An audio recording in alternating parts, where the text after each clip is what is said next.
दोस्तों इस कहानी की शुरुआत होती है न्यूयॉर्क सिटी में एक ग्रीनविच विलेज नाम की जगह से। ये एक बोहेमियन नेबरहुड का इलाका है। 20th सेंचुरी का शुरुआती टाइम है और ये इलाका बहुत ही उलझा हुआ सा है।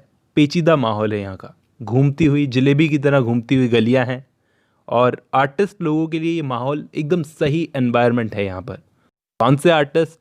जो पेंटिंग्स वगैरह बनाते हैं, क्योंकि टैक्स कलेक्टर्स इस एरिया में आते नहीं हैं टैक्स कलेक्ट करने के लिए। उनको प्रॉब्लम होती है नेविगेट करने के लिए यहाँ पर।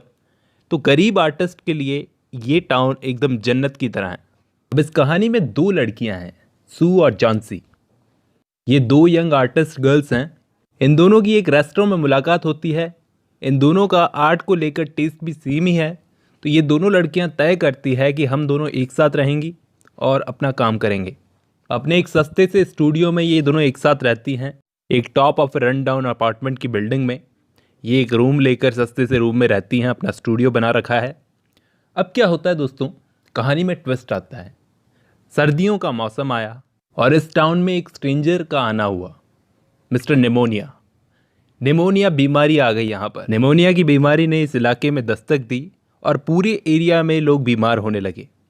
इन दोनों लड़कियों में से ये जो जॉन्सी थी, इसको वो बीमारी हो गई, निमोनिया। और ये इतनी खतरनाक बीमारी होती है दोस्तों कि ये मरने की हालत तक बीमार हो गई। निमोनिया बहुत ही ख़राब बीमारी होती है। ठीक है, तो अब डॉक्टर को बुलवाया गया चेकअप के लिए। चेकअप हुआ, उसके बाद में डॉक्टर ने इसको तो नहीं, इसकी फ्रेंड सू को बोला कि तुम्हारी फ्रेंड जॉन्सी की हालत बहुत ही क्रिटिकल है। इस बीमारी ने उसको बहुत ही बुरी तरह से जकड़ रखा है और सीधे कहूँ तो 10% चांस है इसके बचने के। और अगर वो जीना चाहे तो कुछ सुधार हो सकता है, वरना तुम भी जानती हो कि डिप्रेशन निमोनिया से भी खतरनाक होता है। डिप्रेशन इंसान को वैसे ही मार देता है।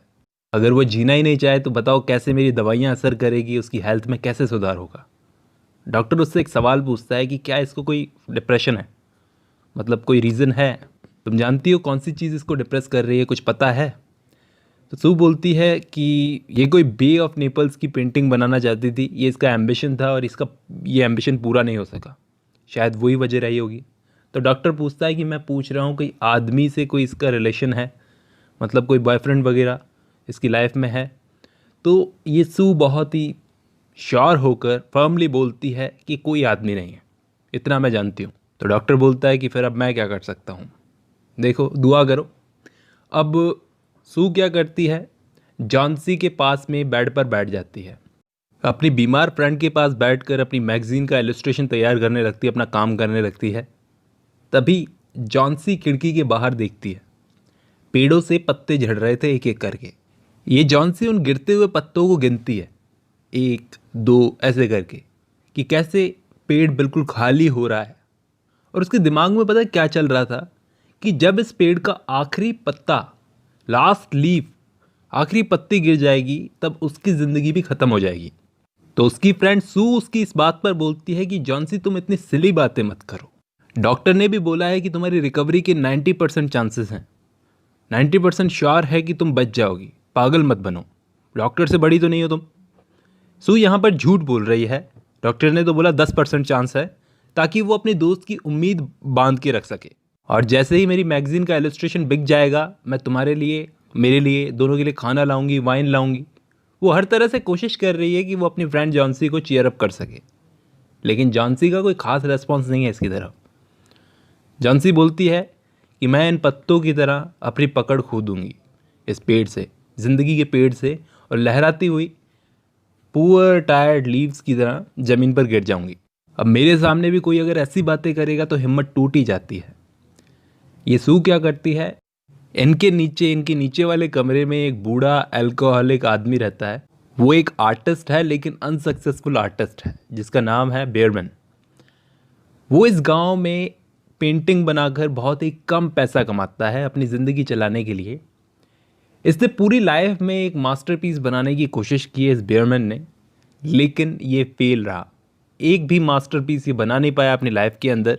तो ये सू उसके पास जाती है कोई काम के लिए, उसको सब कुछ बताती है कि जॉन्सी पत्तों के गिरने से उम्मीद खो रही है और लास्ट लीफ जब गिर जाएगा तो वो भी मर जाएगी। ऐसी बेवकूफ़ी वाली बातें कर रही है। तो बोलता है क्या बेवकूफ़ी है ये। दोस्तों उसी रात ये जॉन्सी तो सो जाती है और सू अपना काम करने लगती है, मैगज़ीन के इलस्ट्रेशन का काम करने लगती है अपना। और उस रात उस पेड़ पर कुछ ही पत्तियां बाकी थी। तो जॉन्सी ये सोचकर सोई थी कि आज रात तो ये आखिरी पत्ती इस पेड़ से गिरी जाएगी। तो रात को एक खतरनाक तूफान आता है, और बहुत ही खतरनाक तूफान आता है। सुबह जब जॉन्सी उठती है तो सू को बोलकर वो पर्दे खुलवाती है अपनी विंडो के। तो उसने क्या देखा, पेड़ पूरा साफ, सारी पत्तियां झड़ चुकी थी, बस एक आखिरी पत्ती अभी भी उस पेड़ पर लगी हुई थी, जैसे वो पत्ती उस पेड़ को छोड़ना ही नहीं चाहती थी। जॉन्सी बड़ा हैरान थी, मतलब बहुत ताज्जुब में थी और श्योर थी कि आज रात तो ये पत्ती ज़रूर गिर जाएगी, और जब ये गिरेगी तो इसी के साथ मैं भी मर जाऊंगी। सू उसको फिर बोलती है कि पागल मत बनो, एक बार फिर सोच लो तुम क्या बोल रही हो। लेकिन जॉन्सी एकदम साइलेंट रहती है, उसकी बात का जवाब नहीं देती। नैरेटर यहाँ पर हमको ये बताने की कोशिश कर रहा है इस सीन के साथ में कि डेथ को तो किस तरह हमें अकेले ही फेस करना पड़ता है। जॉन्सी का डिप्रेशन बढ़ता जा रहा था, और अब एक और रात गुजर गई। वही हवाएं चली, बारिश भी हुई, लेकिन मजाल है कोई भी चीज़ उस लास्ट लीव आखिरी पत्ती को टस से मस कर दे।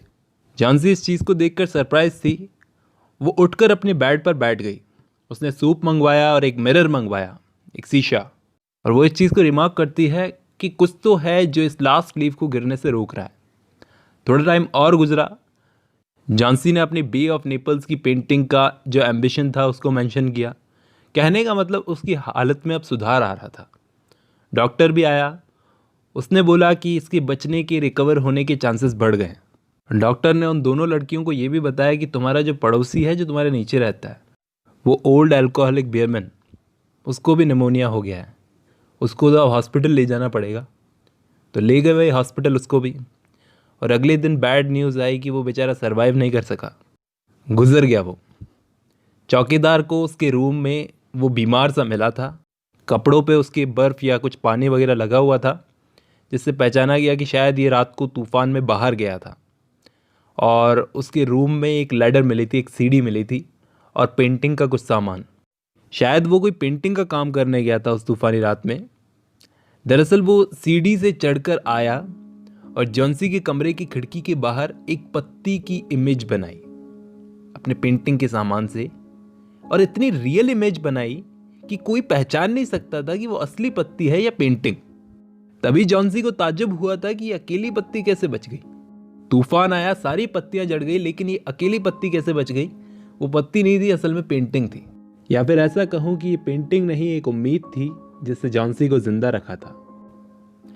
और फाइनली मरने से पहले ये सू बोलती है जॉन्सी को कि मरने से पहले बियरमैन अपना मास्टरपीस बना गया, जिससे किसी की जान बच गई।